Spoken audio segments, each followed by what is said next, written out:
Ya, salam sejahtera untuk kita semua, Bapak dan Ibu, mudah-mudahan dalam keadaan sehat dan juga dalam keadaan siap dalam menerima materi untuk Zoom meeting di pagi hari ini. Sebelumnya Bapak dan Ibu, untuk memulai kegiatan kita di pagi hari ini, mari kita berdoa menurut agama dan kepercayaan masing-masing. Berdoa dipersilakan.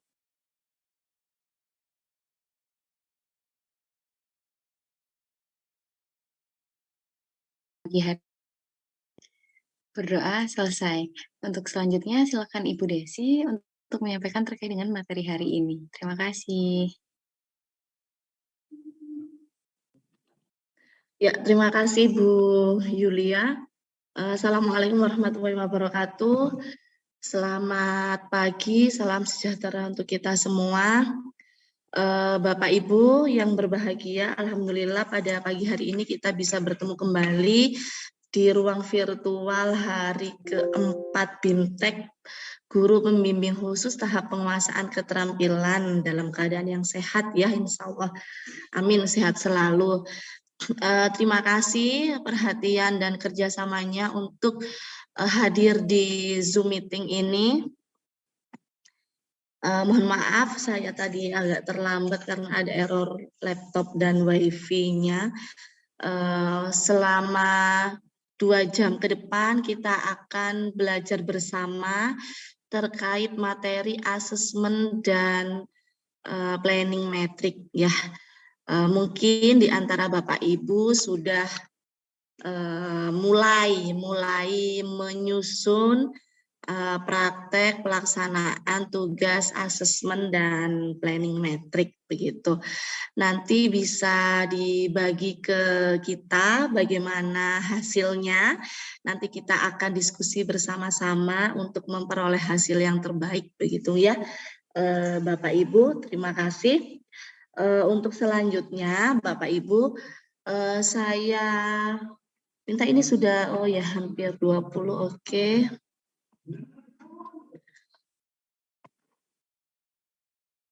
Ya, selanjutnya pada pagi hari ini, Bapak Ibu saya ingin seperti biasa, saya ingin mengetahui dulu bagaimana perasaan Bapak Ibu hari ini untuk memulai aktivitas kita di Zoom meeting. Silahkan ketik di chat Zoom ya, mulai dari sekarang, 2 menit mulai dari sekarang. Bagaimana perasaan Bapak Ibu hari ini, begitu. Silakan disampaikan apapun perasaan dan mungkin ada kendala silakan disampaikan. Diketik di chat ya, Bapak Ibu, saya beri kesempatan 2 menit dari sekarang. Silakan Bapak Ibu, langsung di enter saja nanti.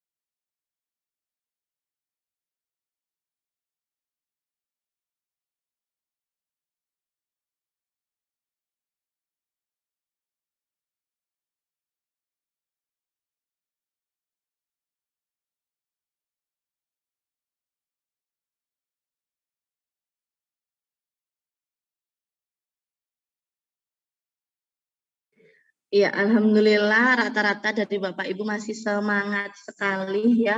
Alhamdulillah tetap dipertahankan semangatnya sampai 12 hari ke depan. Kita sudah memasuki hari keempat ya Bapak Ibu pada hari ini. Ya, jangan lupa tetap happy begitu kata Bu Kawa ya. Happy dan semangat begitu Bapak Ibu. Dan untuk Bu Nurhaf, nih kenapa Ibu kurang semangat karena belum mengerjakan tugas identifikasi Bu? Tidak apa-apa. Mungkin Bu Nur mana Bu Nur? Mana Bu Nur? Kok nggak ada ya? Oh ada. Bu Nur kenapa Bu Nur belum mengerjakannya, ada kendala Ibu?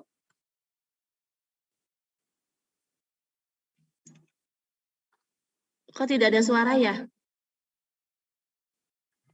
Jika pakai earphone atau headset dilepas dulu aja Bu, pakai komputer audio mawon.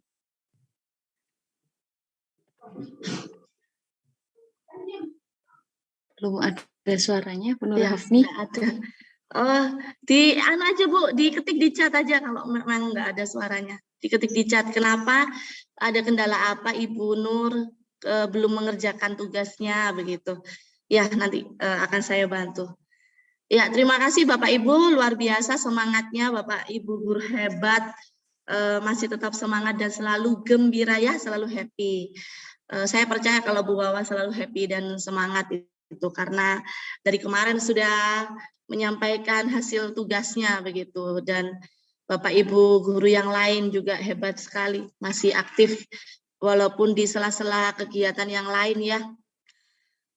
Ya betul, saya juga mendampingi anak-anak di kelas juga ini Pak Abdwi ya, Pak Dwi sama. Oke.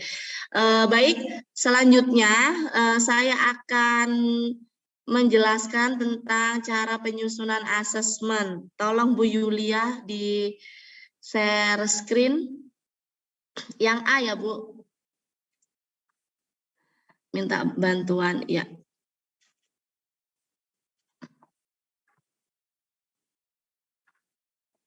Sudah muncul, Ibu? Oh sudah.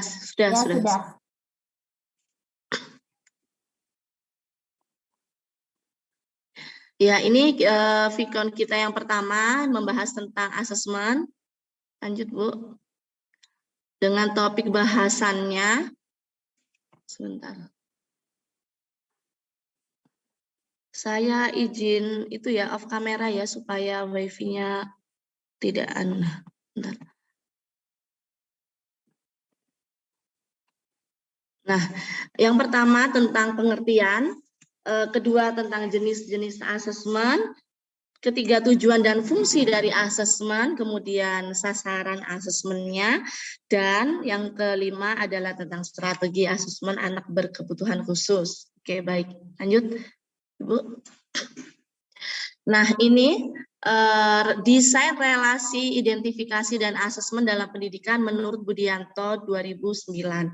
Dari identifikasi yang telah Bapak Ibu lakukan kemarin, diperoleh data anak berkebutuhan khusus. Kemudian Bapak Ibu melakukan asesmen.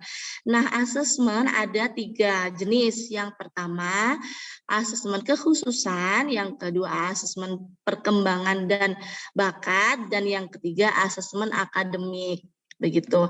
Nah, dari asesmen kekhususan, akan diperoleh data kebutuhan khusus sesuai dengan jenis kelainannya.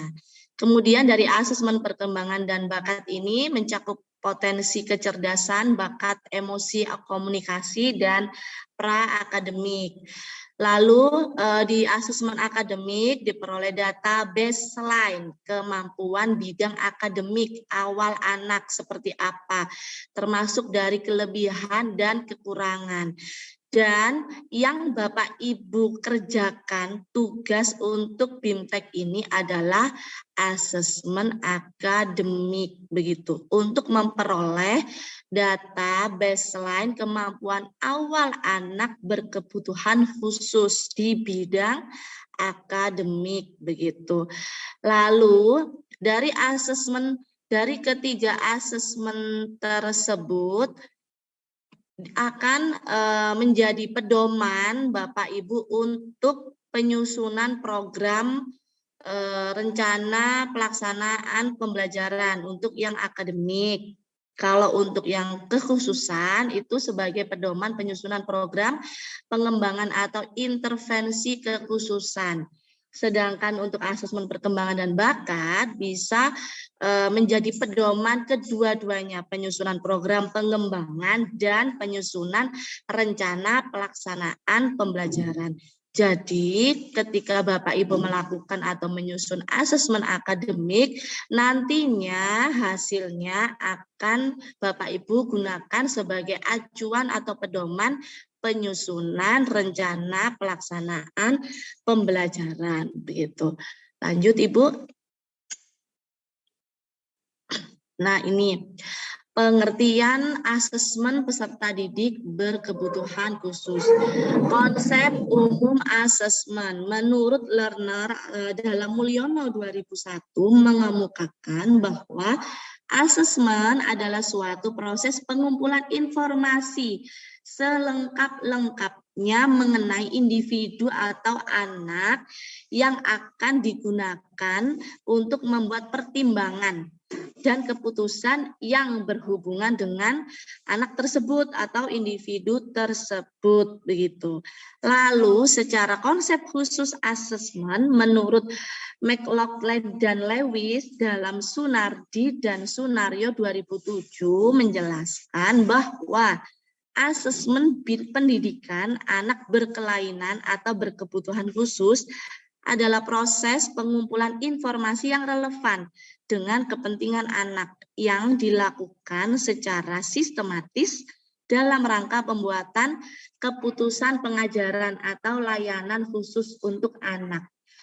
Kemudian dari konsep umum dan khusus diperoleh pengumpulan data yang menyeluruh sebagai dasar penyusunan program atau layanan untuk anak tersebut begitu.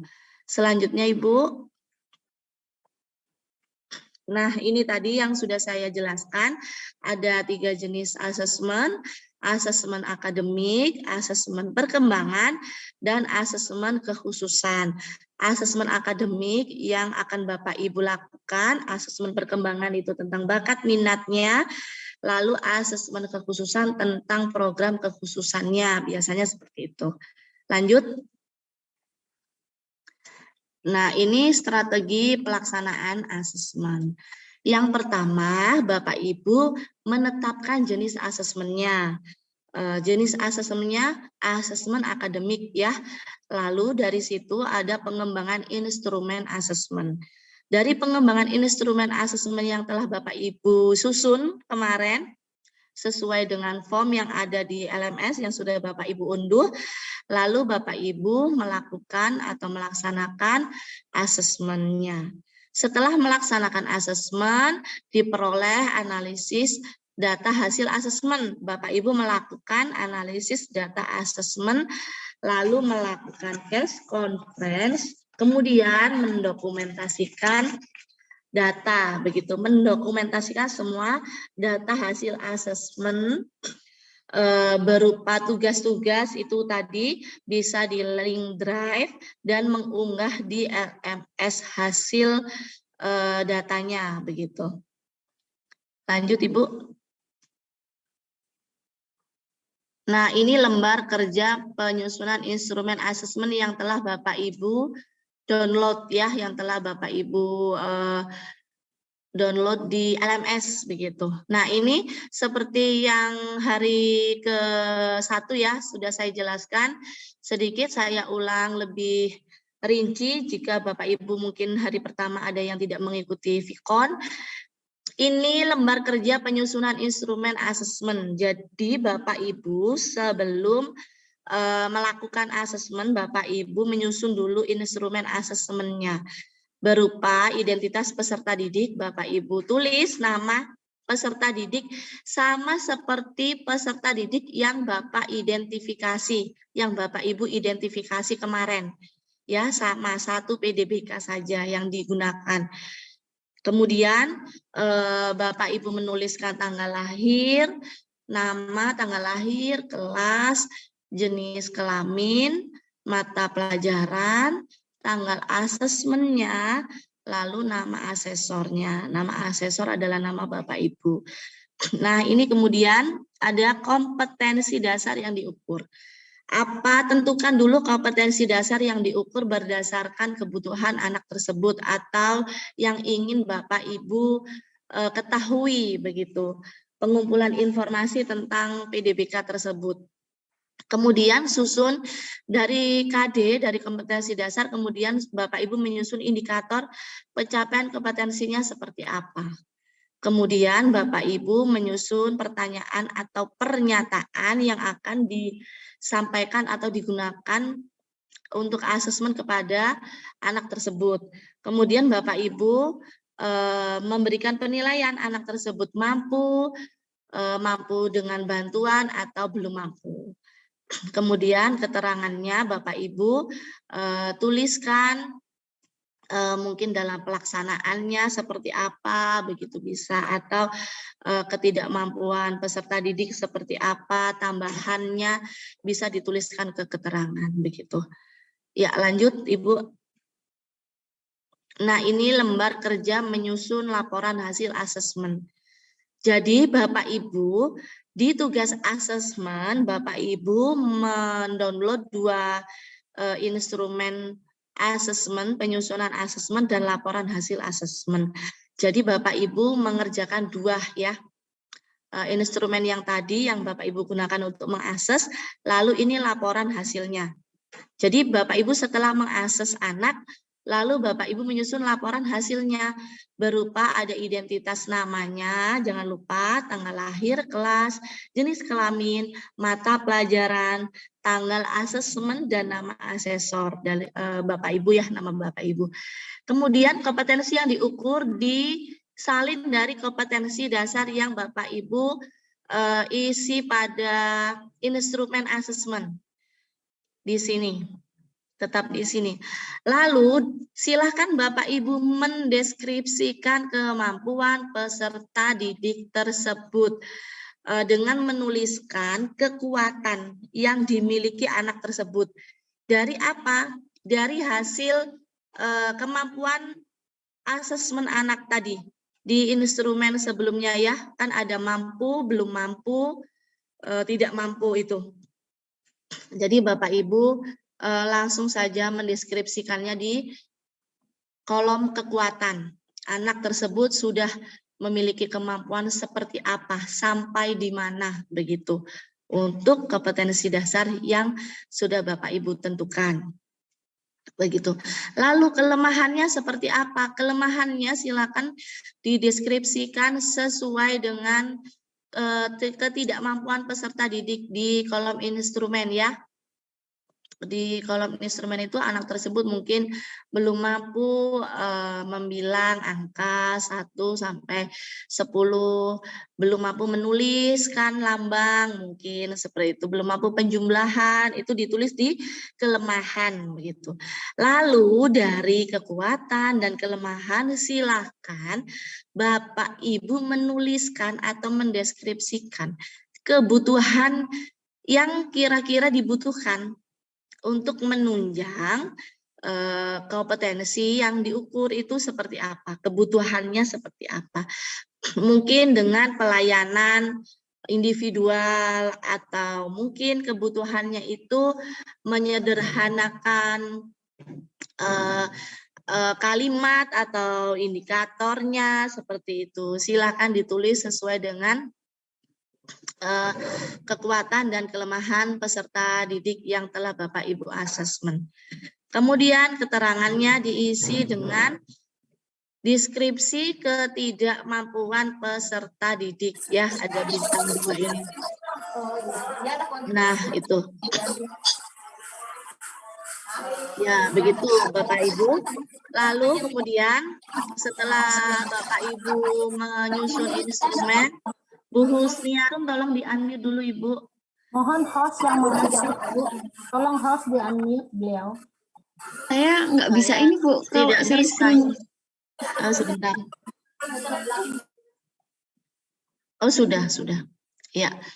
Nah, setelah Bapak Ibu menyusun instrumen dan laporan hasil asesmennya, Bapak Ibu bisa mengunggah di LMS-nya dengan file PDF begitu. Diunggah di LMS dan link Google Drive ya Bapak Ibu.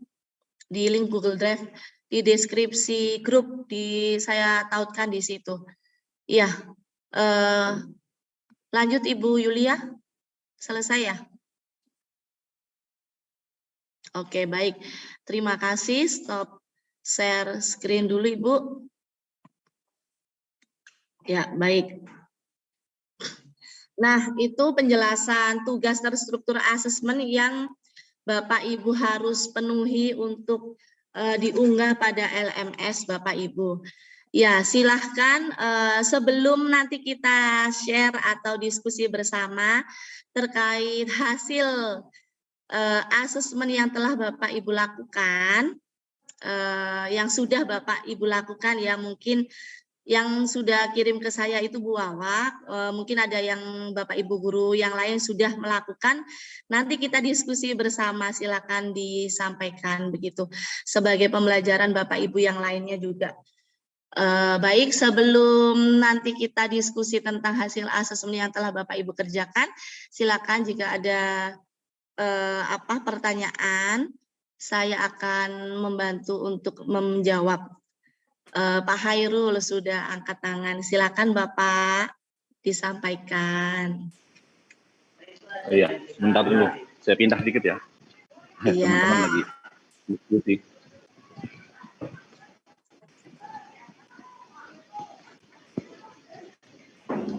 Oke, jadi mohon maaf teman-teman lagi diskusi di ruang guru. Lagi diskusi proyek. Oke, baik. Terima kasih Bu Desi. Assalamualaikum warahmatullahi wabarakatuh. Selamat pagi Bapak Ibu. Salam sehat semuanya.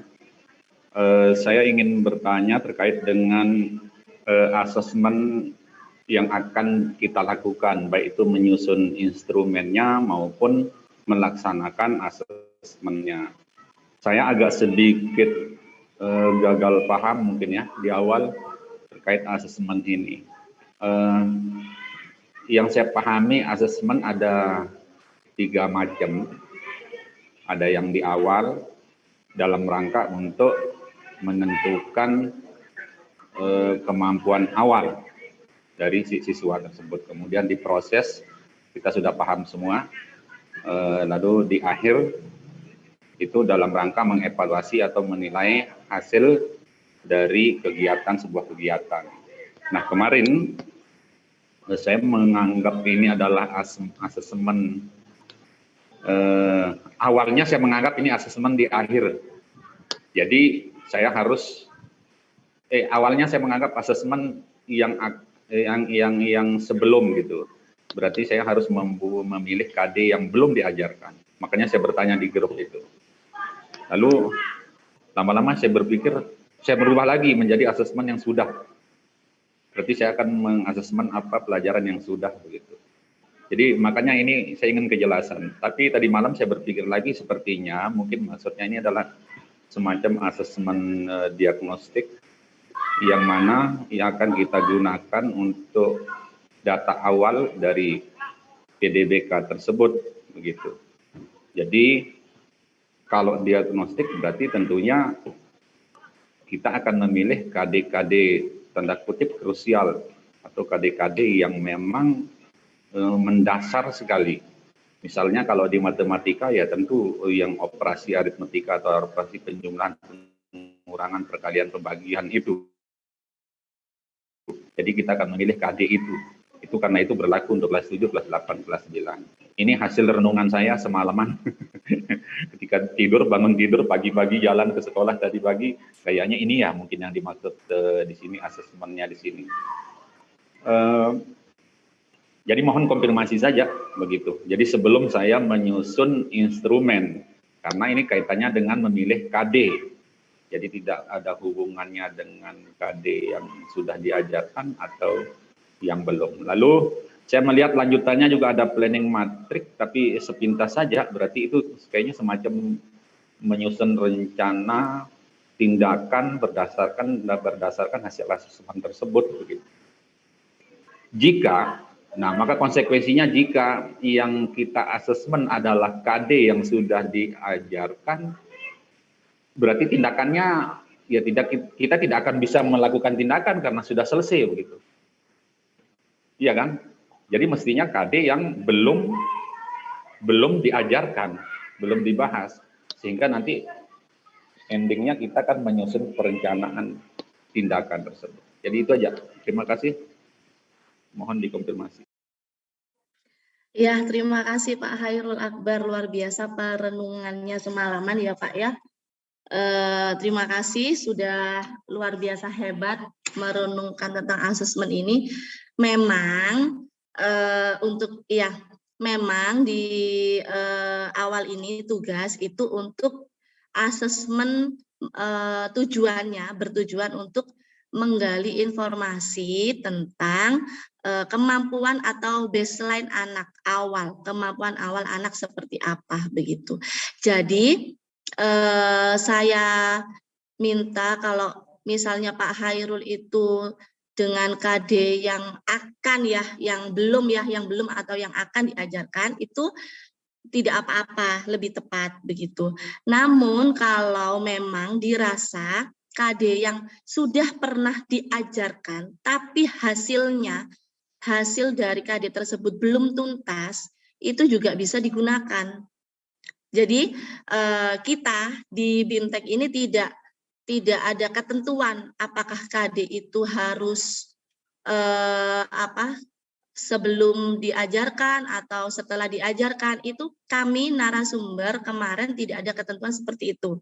Jadi dari segi tujuannya karena untuk memperoleh informasi atau memperoleh kemampuan awal anak baseline, otomatis KD atau capaian pembelajaran yang akan digunakan itu mungkin mengarah ke yang akan dipelajari atau yang belum dipelajari begitu. Lalu kemudian sehingga runtutannya seperti yang Pak Hairul tadi jelaskan di planning matrix sampai di pelayanan RPP itu akan sesuai begitu, sesuai pelayanan yang dibutuhkan itu seperti apa. Namun ketika Pak Hairul KD-nya yang sudah dilaksanakan tapi anak tersebut belum mampu, belum tuntas, kan juga bisa digunakan nantinya. Bisa dimodifikasi juga layanannya, disesuaikan lagi layanannya. Berarti layanan yang telah Bapak Ibu lakukan selama ini belum sesuai dengan kebutuhan dan hambatan anak tersebut. Begitu kalau menurut saya. Makanya semalam itu Bapak tanya yang di KD yang akan atau yang sudah atau yang belum, itu boleh semuanya. Tidak ada ketentuan. Yang penting Bapak Ibu itu mampu untuk menginformasikan dari hasil asesmen tadi, menginformasikan bagaimana kemampuan anak tersebut seperti apa dari segi kelemahan, kekuatan, dan kebutuhannya begitu. Tapi memang yang KD yang krusial digunakan memang betul. Silahkan dipilih yang memang benar-benar dibutuhkan oleh peserta didik tersebut begitu, sesuai dengan hasil identifikasi yang telah Bapak Ibu lakukan sebelumnya begitu Pak Hairul. Dan untuk yang kurikulum merdeka ya, saya sekalian menjawab. Kalau untuk kurikulum merdeka mungkin dari Bapak Ibu sekolahnya juga sudah ada yang IKM kan? Sudah melaksanakan implementasi kurikulum merdeka. Nah, kalau kompetensi dasar di kurikulum merdeka, saya menurut pemahaman saya di direktorat juga, KIKD itu dilebur jadi apa? Jadi CP kan? Jadi capaian pembelajaran kan? Jadi ketika di asesmen itu berbunyi kompetensi dasar yang diukur, otomatis di kurikulum merdeka silahkan Bapak Ibu memilih satu capaian pembelajarannya. Satu elemen saja tidak apa-apa. Nah, dan indikator dibuat berdasarkan capaian pembelajaran. Mungkin kalau di kurikulum merdeka itu tujuan pembelajarannya itu sudah menggambarkan indikator ya, karena lebih detail dari ATP-nya, dari alur tujuan pembelajarannya. Silakan disesuaikan karena untuk IKM kami tidak membahas secara detail. Silahkan disesuaikan saja istilah-istilah yang mungkin berubah begitu. Yang penting targetnya Bapak Ibu mampu untuk menyusun tugas ini, asesmen ini begitu. Begitu jawaban dari saya Pak Hairul, semoga membantu menjelaskan. Monggo silahkan. Bagaimana Bapak? Oh ya, baik. Terima kasih penjelasannya. Ya mungkin kalau tapi ini mungkin tidak berlaku. Kalau saya ambil hemat saja ya. Jadi apa namanya? Apa mau ditulis CP atau KD? Saya kemarin menulis beberapa CP yang saya gabungkan, saya identikkan dia sebagai KD. Gitu. Jadi karena kalau CP-nya terlalu banyak kami CP, kalau di matematika satu elemen CP itu bisa untuk 3 kelas. Jadi kelas 7, kelas 8, kelas 9 ya. Jadi kami ngambil beberapa CP yang identik dengan K13 itu sebenarnya adalah satu KD.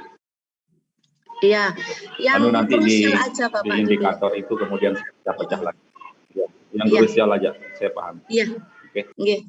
Nanti Pak Khairul sudah jadi asesmennya?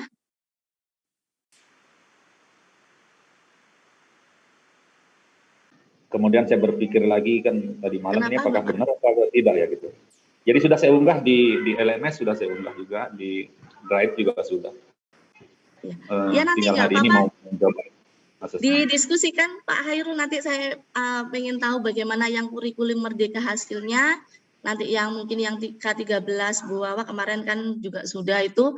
Nanti mungkin ada beberapa rekan Bapak Ibu guru juga monggo silakan di-sharingkan kalau sudah menyusun asesmen. Begitu ya Pak Khairul ya. Semoga renungannya dan jawaban saya sinkron gitu nggih. Terima kasih banyak. Sudah cukup Pak Khairul? Saya beralih ke sudah cukup. Bapak Ibu yang lain. Oke. Terima kasih banyak Bapak. Ya, Bu Wawa silakan Bu Wawa, bagaimana apa yang perlu didiskusikan? Terima kasih Bu Desi, senang sekali pagi ini kita bisa bertemu dan melanjutkan ke pembahasan tentang instrumen asesmen. Sebelumnya mohon izin menyampaikan bahwa pada instrumen asesmen itu bertumpuk-tumpuk dia, jadi bukan murni instrumen asesmen pada LMS itu, yang mungkin ini membuat bingung beberapa kawan, karena di bawahnya itu langsung ada laporan asesmen, di bawahnya ada planning matrix di hari keempat itu. Padahal kan planning matrix punya sendiri filenya, laporan asesmen punya file tersendiri. Jadi itu mungkin temuan saya, jadi mungkin dihapus saja. Jadi kalau untuk hari keempat, cukup yang atas itu saja instrumen asesmen. Terus kemudian untuk pengunggahan pada LMS, yang hari keempat hanya instrumen asesmen. Untuk besok ada laporan asesmennya, begitu Bu. Jadi memang terpisah itu kalau yang dari pengalaman yang sudah saya lakukan. Itu yang pertama. Tapi itu hanya teknis, jadi tidak krusial.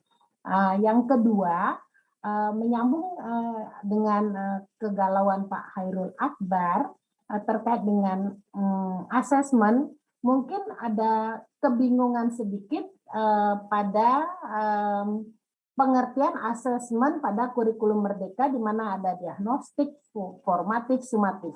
Kemudian ada lagi asesmen yang di sini, asesmen akademis, kekhususan, dan bakat tertentu, yang seperti itu.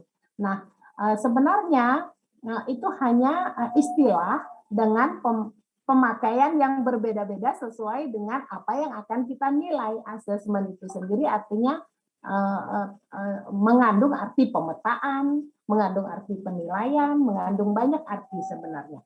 Nah, ini mungkin yang menjadi rancu Ibu, dan kebetulan pada BIMTEK kita kali ini, kita hanya diminta untuk meningkatkan keterampilan kami pada bidang asesmen yang akademis, di mana yang kebutuhan khusus dan yang peminatan bakat yang tadi ada pada PowerPoint itu, yang dua lagi, asesmen perkembangan dan asesmen kekhususan kita tidak dalami. Yang seperti, kalau nggak salah itu yang saya tangkap.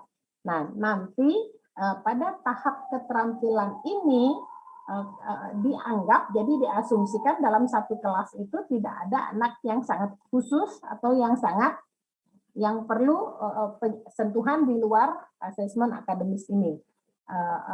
Untuk kali ini saya pikir oke lah, nggak masalah. Namun untuk kedepannya mungkin memang harus ada penambahan literasi bagi guru masing-masing untuk masuk ke dalam asesmen lebih lanjut. Nah, begitu kalau saya nggak salah. Ini pernyataan saja Bu, saya sharing saja. terkait dengan beberapa hambatan anak-anak, ada beberapa anak pasti yang harus dinilai pula dalam bidang non akademisnya itu. Nah, menurut Ibu itu apakah kita skip dulu kali ini atau kita hanya memperdalam di keterampilan asesmen akademisnya, demikian. Nah, untuk teknis dengan Kurtilas, dengan kurikulum Merdeka itu hanya teknis, jadi gampang itu menyesuaikannya nanti. Boleh Bapak dengan CP, kalau menurut Bapak kebanyakan silahkan dengan elemen, lalu mungkin bisa juga dengan tujuan pembelajaran dan lain-lain, itu hanya teknis saja. Tujuan kita di sini, saya tangkap Bu Desi hanya meminta kita untuk lebih terampil di dalam langkah-langkah urutan-urutan dari identifikasi sampai muncul RPP akomodatif, demikian. Ya Ibu, itu saja. Terima kasih banyak. Ya, terima kasih tanggapan dari Bu Wawa, luar biasa detail.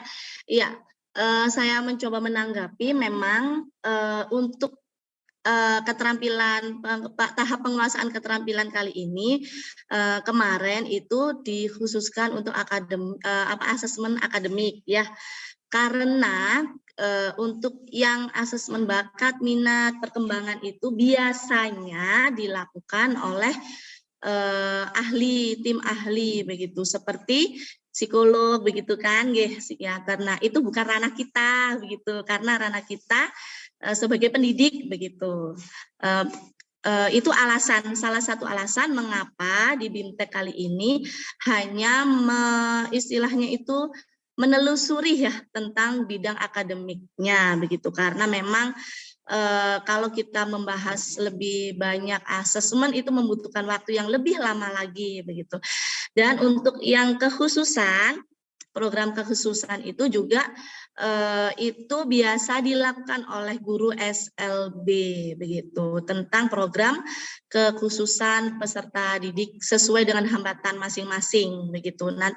Mungkin nanti akan ada tahap BIMTEK selanjutnya, kita juga sudah istilahnya memberikan materi lanjutan setelah ini.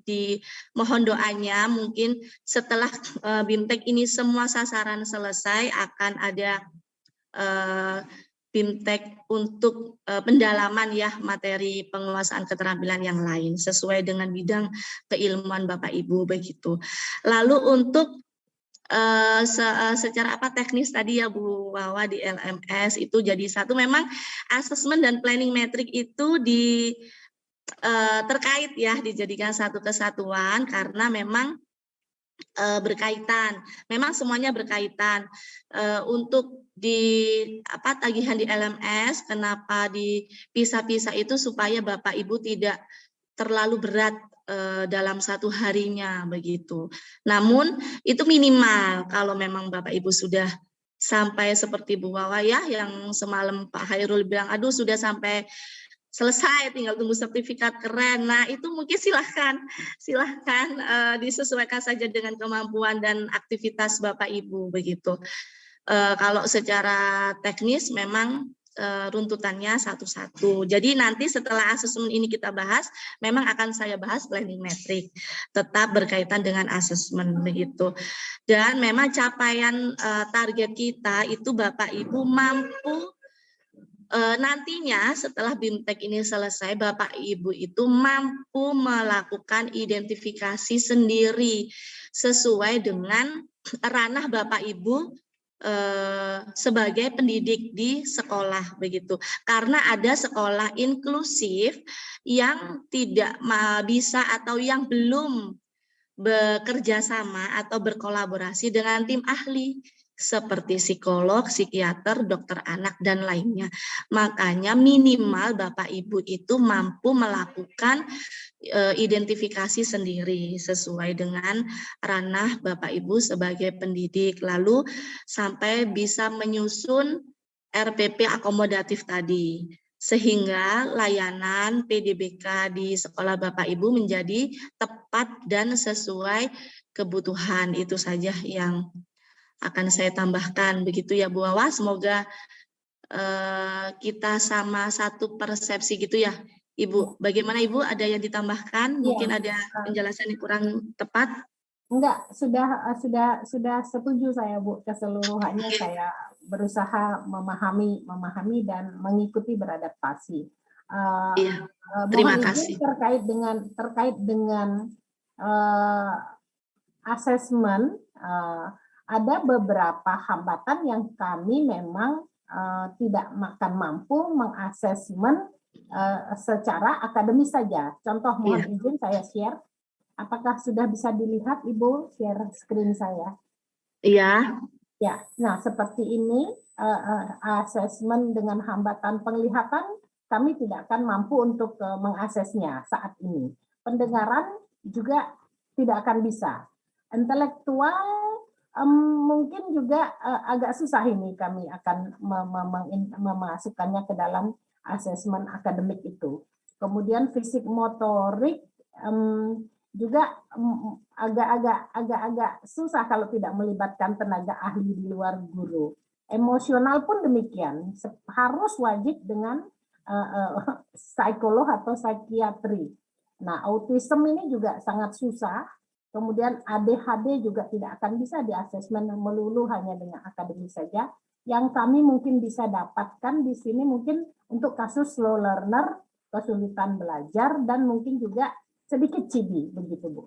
Jadi dari pandangan saya seperti itu. Kalau kita ingin meningkatkan keterampilan dalam hal akademis ini. Jadi pada saat identifikasi dan melakukan membuat kisi-kisi asesmen itu tidak bisa kita lakukan untuk yang di luar slow learner, kesulitan belajar, dan cibi. Itu pemikiran saya. Apakah ada tanggapan dari Ibu? Terima kasih. Ya, bisa Ibu.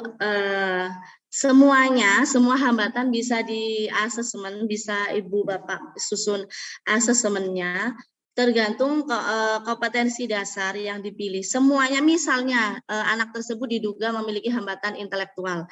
Nah, dengan kompetensi dasar yang Bapak Ibu pilih, misalnya di kelas SMP kelas 7 ya, kelas 7 KD-nya tentang menulis laporan tadi seperti yang saya contohkan sebelumnya. Bapak Ibu bisa menyusun instrumennya dengan memilih indikator-indikator yang lebih sederhana. Yang lebih sederhana dari peserta didik reguler. Jadi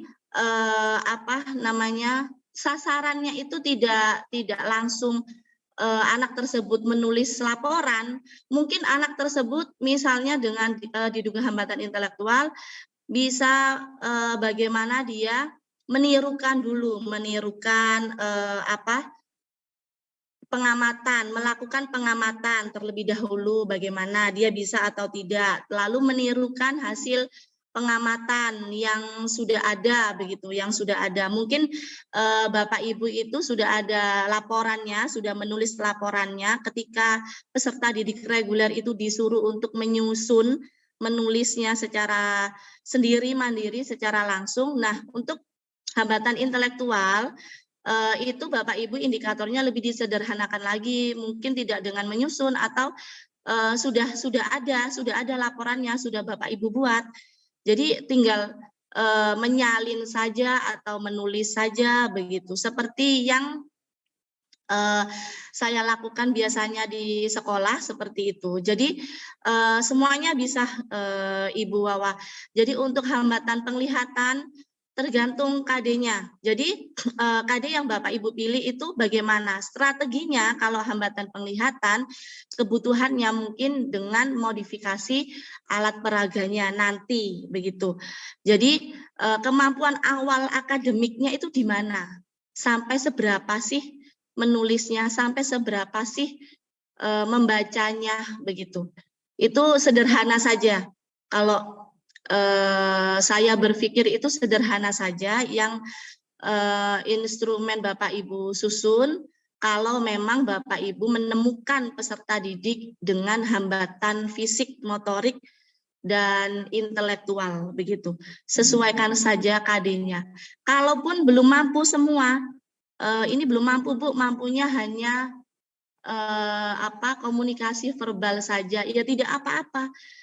Dengan itu, dengan modal tersebut, Bapak Ibu akan mampu untuk mengembangkan ke layanan berikutnya sesuai dengan strategi-strategi yang Bapak Ibu akan susun nantinya begitu untuk pembelajarannya begitu Bu Wawa. Jadi mungkin KD-nya sama, KD-nya yang dipakai sama dengan reguler, tapi indikatornya itu silahkan yang sederhana sekali. Begitu, tetap bisa digunakan karena semua instrumen itu sudah dicoba sebelumnya, sebelum BIMTEK ini dilaksanakan begitu. Tergantung nanti pernyataan dan pertanyaan Bapak Ibu susun begitu. Makanya nanti kita diskusi bersama jika Bapak Ibu sudah ada yang menyusun asesmen untuk hambatan-hambatan tersebut begitu, nggih. Gitu ya Bu Wawa, sedikit penjelasan dari saya. Terima kasih, ini penjelasannya saya pahami, dan kebetulan kalau saya sendiri dari sekolah yang bukan menganut inklusi Bu, kebetulan mereka menerimanya itu yang reguler, namun dari reguler itu yang bisa kita tangkap, yang bisa kami tangkap itu ya itu CB, slow learner, atau yang kesulitan belajar. Dan khusus untuk mohon izin, saya memahami apabila di sekolah luar biasa, yang khusus memang seluruhnya demikian, di mana satu kelasnya itu tidak terlalu banyak, tentu saja asesmen akademis akan mudah kita lakukan. Namun untuk anak-anak yang di sekolah saya yang secara umum itu adalah regular, itu kami akan tidak mampu menemukan yang modelnya seperti yang tunagrahita yang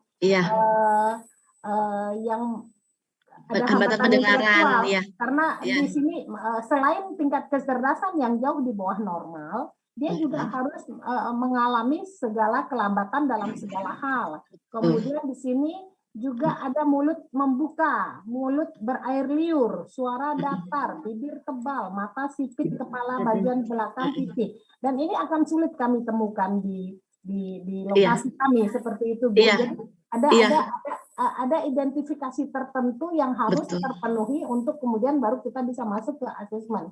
Itu yang sebenarnya ingin saya konfirmasi, apakah itu akan mengalami kesulitan kalau di sekolah reguler seperti kami, begitu Bu. Iya, betul Bu Wawa. Kalau di inklusi, kalau di sekolah reguler memang belum banyak ditemukan peserta didik yang mengalami hambatan intelektual dengan fisik motorik. Memang itu sering dijumpai pada sekolah luar biasa. Memang lebih banyaknya kesulitan belajar dan slow learner ketika di sekolah inklusif biasanya banyak ditemukan dengan hambatan seperti itu. Namun ketika nanti ada hambatan selain itu ditemukan di sekolah Bapak Ibu, silahkan Bapak Ibu bisa selain akademik bisa menggunakan asesmen perkembangan, tapi kiranya perkembangan itu harus ada rujukannya harus misalnya ada informasi dari orang tua begitu. Jadi memang pernyataan dari Bu Wawa itu betul, tidak harus mungkin tidak hanya asesmen akademik saja, tapi asesmen perkembangan juga dibutuhkan ketika anak tersebut mengalami hambatan intelektual, pendengaran, penglihatan begitu. Jadi nanti asesmen aspek perkembangannya mungkin anak tersebut bisa mengeluarkan suara atau mampu memanggil mama, memanggil papa itu di usia berapa, hanya sederhana seperti itu saja. Dan informasi itu didapat Bapak Ibu dari orang tua, ya kan? Jadi asesmen ketika Bapak Ibu melakukan asesmen tambahan selain akademik, maka Bapak Ibu harus juga berkolaborasi dengan orang tua begitu.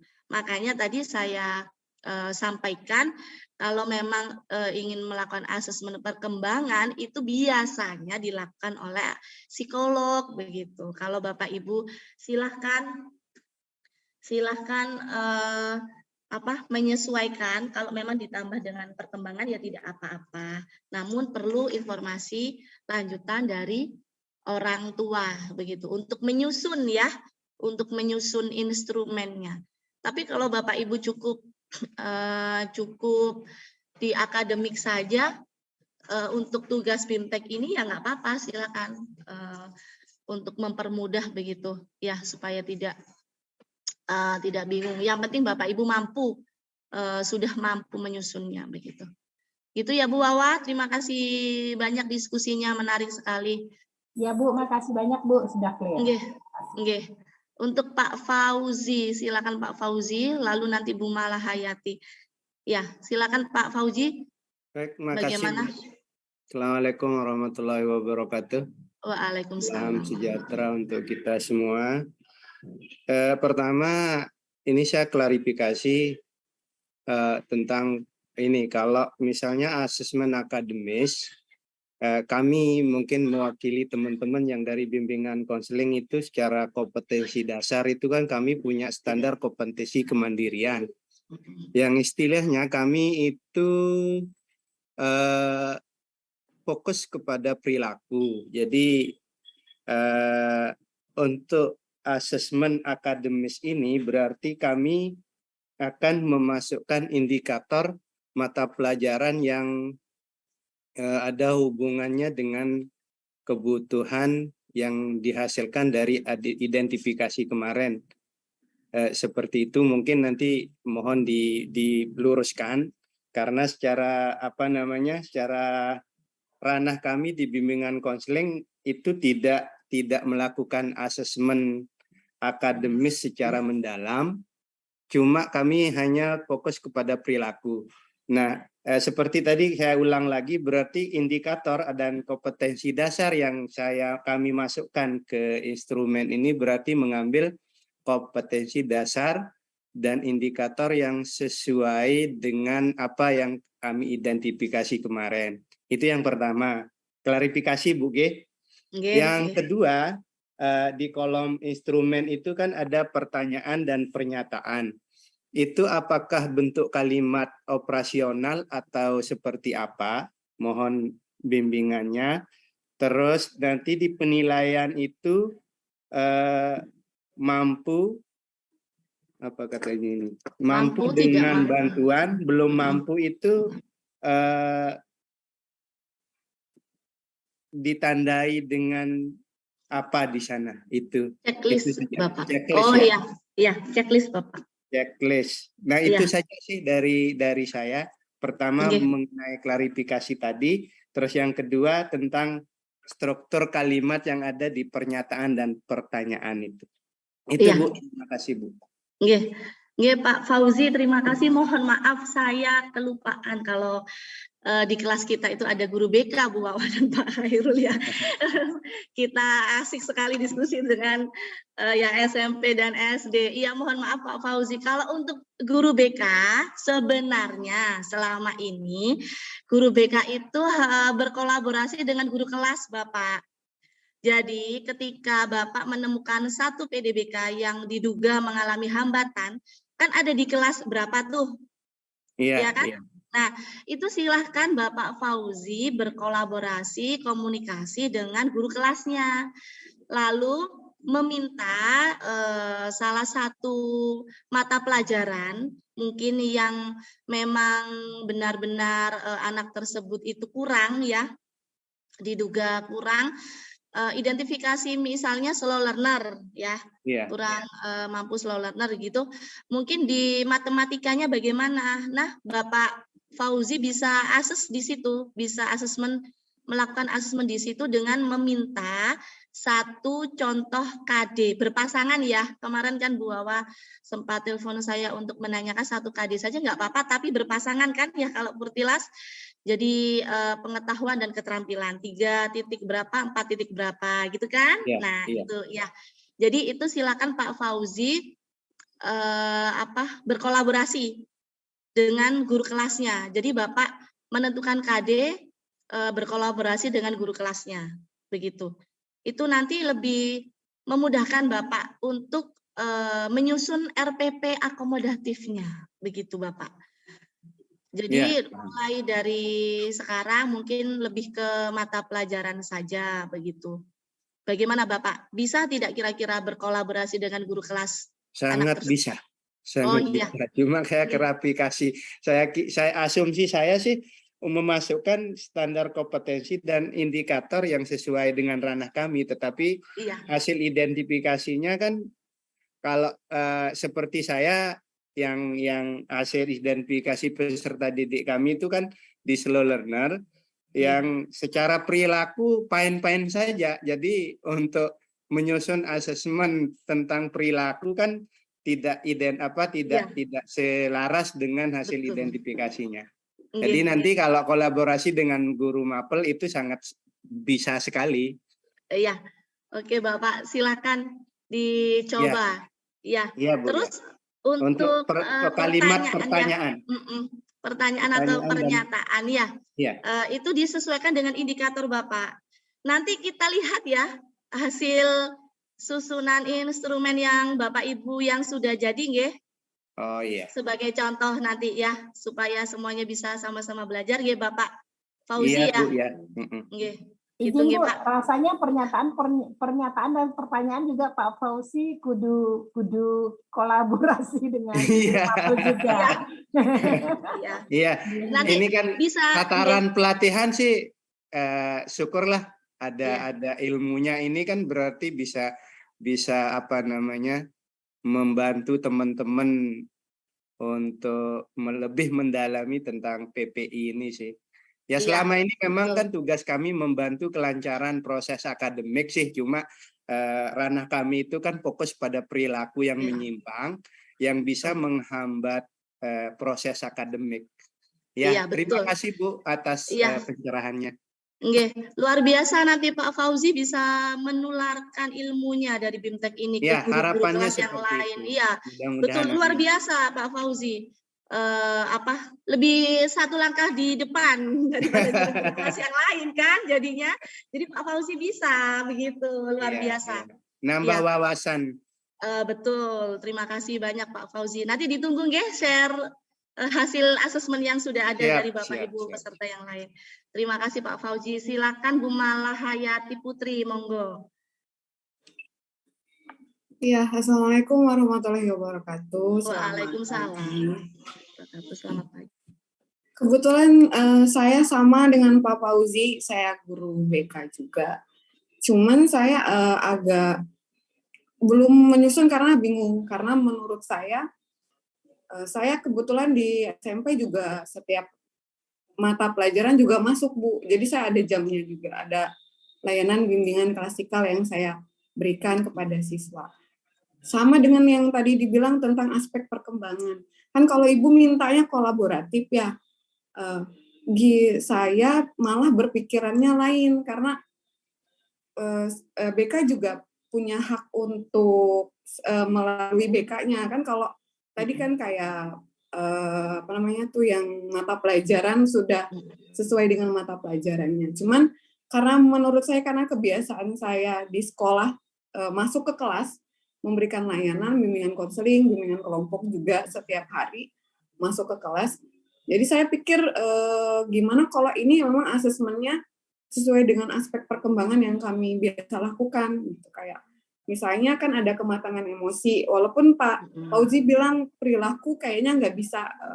Kalau saya biasanya mengukur kematangan emosi bukan berarti harus dari gimana ya, cuman dari layanannya aja gitu. Dia mampu nggak misalnya menyelesaikan apa yang saya berikan tugasnya dari kematangan emosional, saya berikan tugas-tugas seperti misalnya kalau problem solving itu saya kasih kasus-kasusnya, apakah dia bisa berpikir apa tidak. Kemudian kayak ada kematangan intelektual, misal slow learner, kan Ibu bilang harus kerjasama sama guru mapel gitu ya.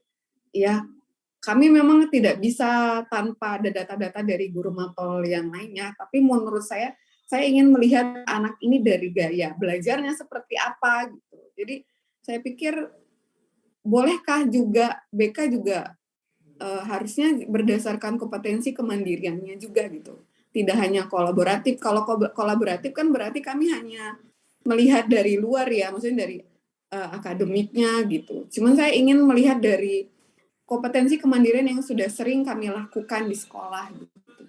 Itu yang ingin saya klarifikasi, karena kalau di kolaboratif kami berarti di luar lain, nggak di dalamnya gitu. Itu aja, Bu. Iya, Terima kasih.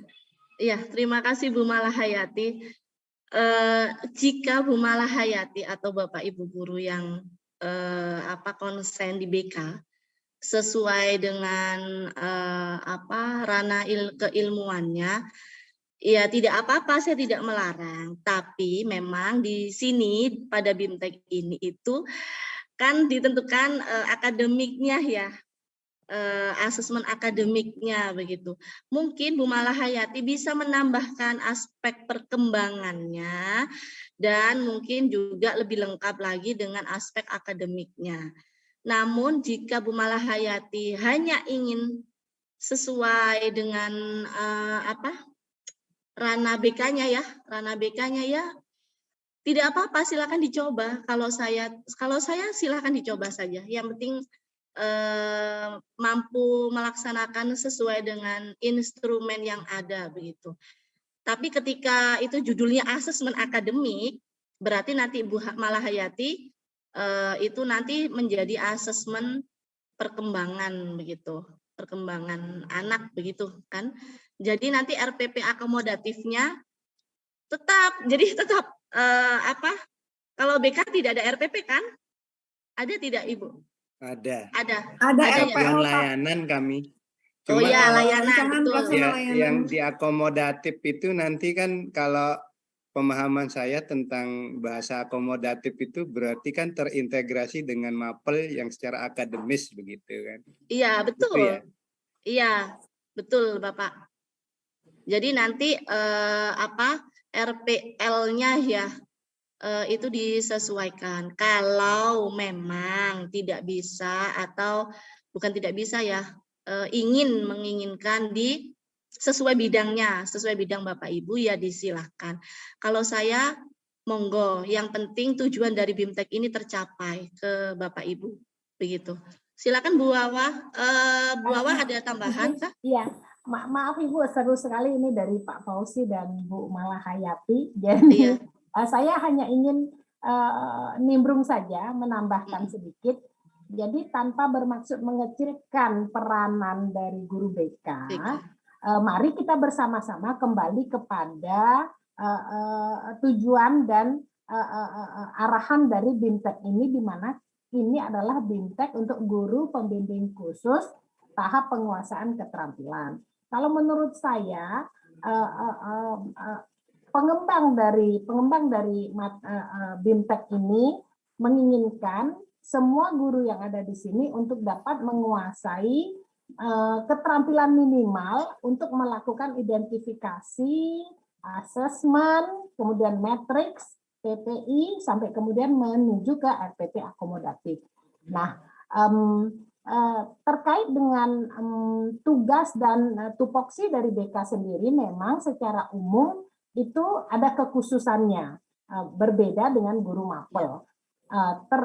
Kemudian bila dikaitkan kembali dengan tagihan-tagihan yang ada pada BIMTEK ini, itu memang diperlukan kolaborasi dengan guru mapel karena BK sendiri tidak memiliki apa yang diamanahkan di dalam tagihan-tagihan ini. Jadi, namun seperti yang dibuka ruangnya oleh Bu Desi, silakan saja dicoba apa yang ingin dilakukan oleh guru BK begitu. Kalau mau berkolaborasi boleh, Kalau masih mau inline saja, mau sendiri, silahkan dicoba. Tapi apakah sesuai dengan akhirnya melahirkan RPP akomodatif? Akomodatif kata ini itu sesuai dengan PP 13 tahun 2020 di mana guru-guru wajib mengakomodasi pendidikan yang layak sehingga anak-anak mampu memahami apa yang kita ajarkan secara minimal lah 100% begitu. Akomodasi di sini untuk mengakomodir anak-anak yang berkebutuhan khusus tersebut. Kalau di sekolah saya yang kebetulan reguler, jadi kami mengakomodasi anak-anak yang hanya kesulitan belajar, yang slow learner, yang cibi. Nah, kalau untuk anak-anak yang ibu bapak guru yang ada di sekolah luar biasa mungkin lebih kompleks. Walaupun mereka dengan hambatan-hambatan itu tetap akademisnya mampu untuk di asesmen. Menurut saya sih begitu Ibu. Jadi supaya kita tidak mengecilkan juga peranan BK, namun juga guru BK juga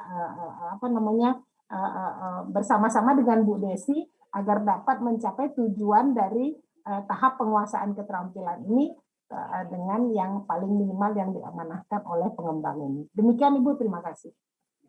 Iya, terima kasih tambahan dari Bu Wawa. Iya, memang seperti itu.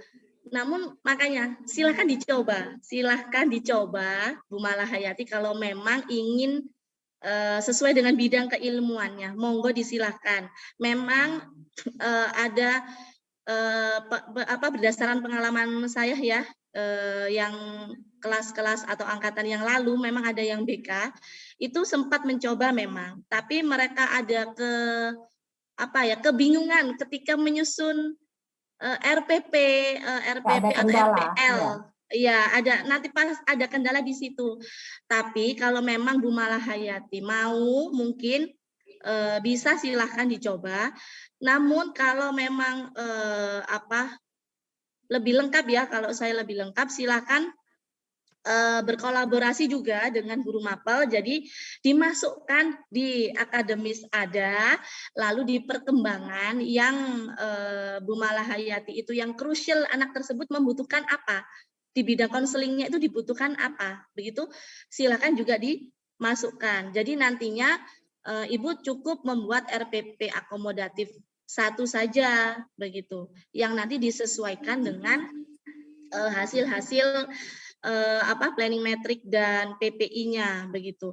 Nanti sebenarnya itu sama, sebenarnya pada dasarnya itu sama, namun tergantung nanti Bu Malahayati dan Pak Fauzi menyesuaikan saja ranah BK di akademik ini, di tuntutan tugas yang ada ini. Kalau memang bisa silakan dicoba dulu Bu Malahayati. Nanti bisa langsung discuss dengan saya di luar jam Vikon ya, kalau memang ada kendala begitu. Jadi nanti kita akan semakin berwarna ilmunya begitu ya. Ya Bu Itu Desi, ya Bu Malahayati. Nggih, monggo. Nggih, terima kasih. Pak siapa tadi ya, Pak Fatullah ya. Silakan Pak Fatullah, terus Bu Sri. Itu terakhir ya. Ini tentang asesmen ya. Soalnya kita sudah jam 9:20 kita belum planning metrik ya. Habis ini saya jelaskan planning metrik sebentar lalu kita lanjut untuk contoh asesmen yang sudah dibuat Bapak Ibu. Silakan Pak Fatullah. Nggih, salah saya, mohon maaf jika ada kekeliruan dalam menyebutkan nama. Monggo Pak Fatullah.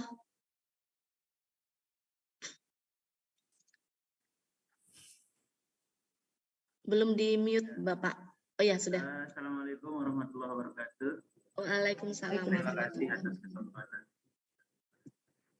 Ya, jadi sebenarnya saya di sini sama dengan Ibu siapa namanya tadi, Ibu Putu namanya? Ya. Ya Pak, saya Pak. Ya, kita berdekatan ya. Saya di NTB Bu. Di Lombok Timur. Tetangga. Tongguan. Ya. Tapi ada rekan saya dari sama-sama satu kabupaten di sini, Pak Ahsan. Sama juga saya Lombok Timur, Pak. Nah, halo Pak. Sebangsa, kebetulan kami di bangsa setanah air. Ya, kebetulan kami di sini sekolahnya sekolah reguler. Ya, jadi ada siswa kami di sini dari kelas 7 sampai dia kelas 9 ternyata belum pernah kita identifikasi. Jadi setelah di kelas 9 keluhan semua guru-guru itu ternyata anak ini lambat menerima pelajaran. Dikarenakan karena anak ini ternyata setelah kita identifikasi begitu kemarin-kemarin ini Bu, ternyata dia itu mohon maaf tidak mempunyai kuping sebelah. Akhirnya apa yang kita sampaikan, apa yang kita jelaskan begitu kepada semua siswa, nah dia saja yang lambat. Nah jadi kebetulan saya memegang bahasa Inggris Bu, jadi solusinya seperti apa nanti untuk kita asesmen? Itu saja sih. Terima kasih. Ya Pak Fatkul. Ini solusi maksudnya bagaimana cara penyusunan? Ya, menyusun asesmen. Oh iya. Dan indikatornya sudah nanti. Kelas berapa Bapak? Kelas 9. Iya. Itu dia tidak naik dari kelas 8 ke kelas 9 atau bagaimana sebelumnya? Naik. Tetap dia naik. Karena dia nilainya itu nomor 1 saja dari teman-temannya dari bawah. Oh nunut, oh ya nunut ya. Dikarenakan karena mungkin dia kurang pendengaran itu ya. Karena mohon maaf kupingnya tidak ada. Oh iya, jadi hambatan fisik ya. Iya Bapak, silakan Bapak menggunakan kompetensi dasar yang ringan ya, yang sederhana dulu dari anak tersebut untuk mengetahui bagaimana kemampuan dasar akademiknya begitu. Misalnya, jadi nanti kompetensi dasarnya dipilih dulu, misalnya mata pelajaran bahasa Indonesia. Bagaimana? Bahasa Inggris, coba juga bahasa Inggris. Kenapa? Coba mata pelajarannya di bahasa Inggris. Ya silakan, sesuaikan bahasa Inggris. Silakan pilih KD yang sederhana di bahasa Inggris itu apa. Misalnya vocab gitu kan, vocabulary, mengenal benda-benda di sekitar begitu. Itu saja dulu Bapak. Nanti indikatornya ia mampu menulis atau menunjuk begitu. Sederhana sekali. Atau memasangkan begitu. Kalau untuk mengetahui kemampuan awal anak, walaupun anak tersebut sudah di kelas 9. Karena Pak Fatkul kan ingin mengetahui sampai seberapa sih kemampuan anak tersebut dalam bidang bahasa Inggris misalnya. Nanti strategi-strateginya juga bisa menggunakan Bapak mengaksesnya, mungkin menunjuk itu kan pakai gambar juga bisa. Kalau memang dia tidak bisa membaca, kan kita tidak tahu bisa membaca atau tidak Pak, kira-kira. Bisa. Nah, kalau bisa membaca ya tidak perlu gambar kan, jadi langsung saja sampai seberapa kemampuan bahasa Inggrisnya di KD tersebut begitu. Jadi silakan disederhanakan. Jadi mungkin KD untuk bukan KD, indikator pencapaian kompetensinya mungkin di 1 KD misalnya 3 titik sekian gitu mungkin bisa 2. Jadi di 4 titik sekian bisa 2, itu contoh ya. Jadi totalnya bisa 4 begitu. Misalnya seperti itu. Gitu. Jadi nanti pertanyaan atau pernyataannya sesuaikan apakah misalnya vocab ya, sebutkan nama benda berikut ada gambarnya. Itu yang dimaksud dengan pertanyaan. Apakah nama benda sesuai gambar, namanya apa? Itu yang dimaksud, salah satu contoh dari pertanyaan tadi Pak Fauzi tadi yang tanya gitu. Pak, jadi seperti membuat soal begitu, tapi sesuai dengan indikatornya. Bisa nggak kira-kira anak tersebut menjawab begitu. Kadang-kadang. Nggih, gitu ya Pak Fatkul. Dicoba Iya. dulu ya Pak. Nanti Iya, bisa iya. langsung discuss dengan saya di luar jam Vikon kalau memang ada kebingungan dan kendala lagi. Oke, gitu ya Siap. Pak Fatkul? Siap, Bu, siap. Iya. Terima kasih banyak, tetap semangat Pak Fatkul. Ya, terakhir ya Bu Sri, lalu saya lanjut ke planning ya, supaya tidak terlalu siang nanti selesainya. Monggo Bu Sri, silakan. Oh iya, terima kasih. Assalamualaikum warahmatullahi wabarakatuh. Waalaikumsalam. Saya menanggapi dari beberapa pertanyaan teman-teman yang terkait dengan instrumen asesmen di hari keempat ini, mungkin sebagai pengalaman saja, saya sendiri matematika, tetapi ketika ada anak yang saya asesmen, itu dari segi kognitif semua tidak ada masalah karena dia hambatan motorik. Jadi akhirnya larinya ke olahraga. Ya, jadi saya kolaborasi dengan guru olahraga dan minta maaf juga mungkin pada asesmennya itu tidak identifikasinya tidak bisa saya laksanakan secara sempurna karena kondisi saya. Yang pertama, ketika di lapangan saya lagi sekarang tidak bisa sama sekali kena matahari.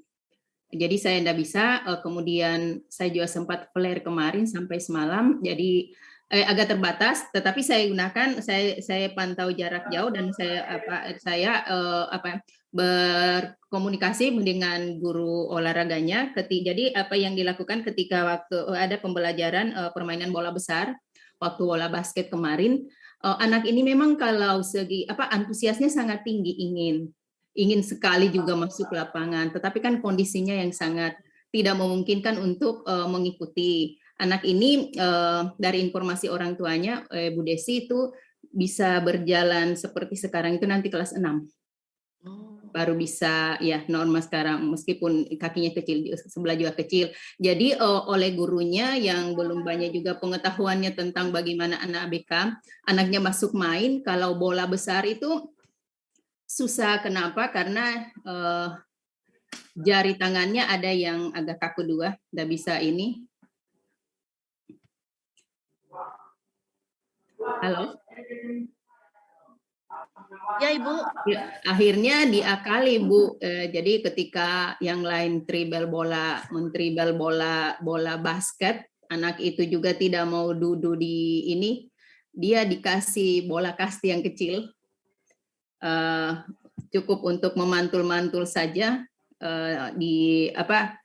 memantul ke lantai, mentribel kemudian dengan cara ya yang lain berlari, dia cukup berjalan saja ditentukan berapa jaraknya, dia bolak-balik cuman mantul. Jadi itu saja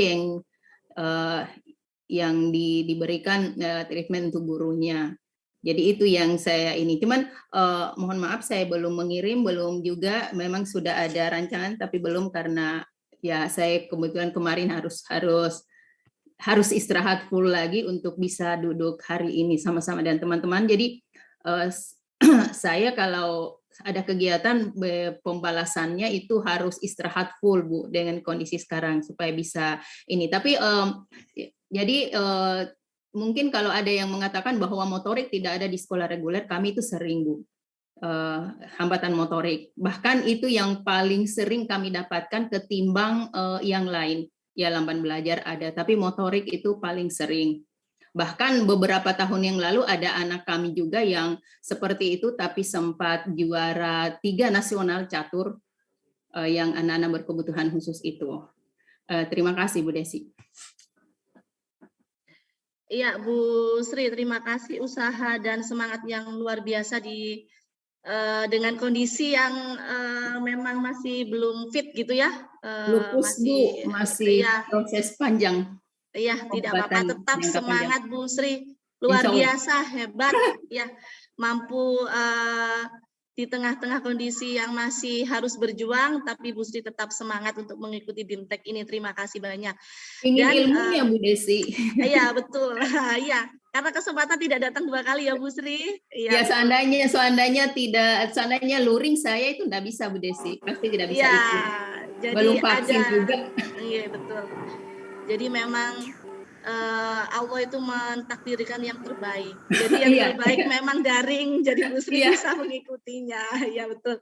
Ya, memang yang dilakukan Bu Sri sudah bagus, sudah sesuai dengan mengadakan kolaborasi ya dengan guru mapel lain ya tadi, Penjas itu sebagai contoh. Ketika Bapak Ibu tidak menemukan hambatan itu di mata pelajaran yang Bapak Ibu ampuh, begitu silahkan berkolaborasi dan berkoordinasi dengan guru kelas lain seperti contohnya Bu Sri yang dilakukan itu. Begitu itu sudah betul, namun instrumen tetap Bu Sri yang membuat. Ya, jadi instrumen tetap Bu Sri yang membuat, lalu Siap. iya, yang menjalankan, Iya. mungkin meminta bantuan gurunya, guru penjasnya begitu ya. Jadi bisa sama-sama belajar dan bisa sama-sama selesai begitu. Ya, terima kasih Bu Sri. Lanjut ya Bapak Ibu, terima kasih banyak. Saya menjelaskan tentang tugas planning metrik terlebih dahulu, baru nanti kita akan tanya jawab discuss lagi.